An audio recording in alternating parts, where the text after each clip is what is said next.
എടി അഞ്ചു, നീ എന്തിനാ കരയണേ? എന്താ പറ്റിയേ? എന്തിനാ കരയണേ? പറയാ, എന്തിനാ കരയണേ? അമ്മ എന്നെ നന്നായിട്ട് വഴക്ക് പറഞ്ഞല്ലേ. അമ്മ വഴക്ക് പറഞ്ഞോ? ഇതിങ്ങനെ വിട്ടാ പറ്റില്ലല്ലോ. ഇതിപ്പോ ഇടയ്ക്കിടയ്ക്ക് ഇങ്ങനെ വഴക്ക് പറഞ്ഞാ അടി ഉണ്ടാക്കുമല്ലോ രണ്ടുപേരും. ഞാനൊന്നും മിണ്ടാതിരിക്കണ കാരണമാണോ? ഞാൻ ചെന്ന് ചോദിച്ചിട്ട് അല്ല, ഇത് ഇങ്ങനെ വിട്ടാ പറ്റില്ല അഞ്ചു. ഇല്ലല്ല, ഇല്ലല്ല, ഇത് പ്രായമായ ആൾക്കാർ മര്യാദയ്ക്ക് വെക്കണ്ടേ? ഞാൻ ചോദിക്കാം, എന്താ ഇഷ്യൂ എന്ന് ചോദിക്കട്ടെ. ഞാൻ ചോദിച്ചിട്ട് തീരുമാനമാക്കിട്ട്.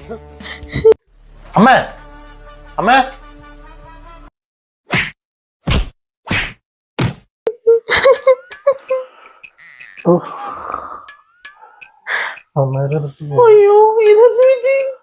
അമ്മ സ്വന്തം മകനെ പോലും വിട്ടില്ല.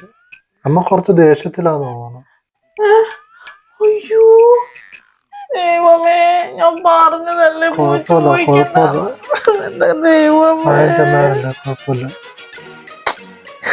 എത്ര പ്രാവശ്യം പറഞ്ഞു പോയി ചോദിക്കണ്ടേന്ന്. എന്താ പറ്റിയ? ഇന്നെന്താ വിഷയം? അമ്മ എന്നെ പിന്നെ എന്നെ കുറെ ചീത്ത പറഞ്ഞെന്നെ. അമ്മയോ? അത് കുഴപ്പമില്ല, സാരമല്ല. പ്രായം ചെന്നവരല്ലേ, അവര് അങ്ങനെയാ. നമുക്ക് തിരുത്താൻ പറ്റൊന്നുമില്ല. നിങ്ങൾക്ക് അങ്ങനെയൊക്കെ പറയാ? ഇല്ല, നിന്റെ വിഷമം എനിക്കറിയാം. നീ വിഷമിക്കണ്ട. അമ്മ പ്രായം ചെന്ന ആളല്ലേ. അമ്മമാരൊക്കെ ആകുമ്പോ അങ്ങനെയാ. നിനക്ക് എന്താ വിഷമം? നിനക്ക് നിന്റെ ദേഷ്യം മൊത്തം ഒരു കാര്യം ചെയ്യും, എന്നോട് കുറച്ച് ചീത്ത പറ, അല്ലെ എന്നെ തല്ല്. നീ അങ്ങനെ തീർക്ക്. എനിക്കറിയാം നിനക്ക് വിഷമം ഉണ്ടാകുന്നു. അതല്ല ഇപ്പൊ എന്ത് ചെയ്യാനാ? ആരും അറിയില്ല നിന്റെ ദേഷ്യം നീ എന്റെ പുറത്ത് തീർത്തോ. വേണ്ട, കുഴപ്പമില്ലെന്ന്, ആരും അറിയില്ലെന്ന്. ഇല്ലെന്നേ, അതിനൊരു വിഷയമൊന്നുമില്ല. ഇത് ഞാൻ സമ്മതിച്ചോണ്ടല്ലേ, പ്രശ്നമൊന്നുമില്ല. വേണ്ട, നമുക്ക് പ്രശ്നമല്ല. എനിക്കറിയാം നിന്റെ വിഷമം. ഒരു കാര്യം ചെയ്യാം, നമുക്ക് അപ്പുറത്തെ റൂമിട്ട് പോകാം. അപ്പൊ ആരും കേൾക്കില്ല, നമ്മൾ രണ്ടുപേരും അറിയുള്ളൂ.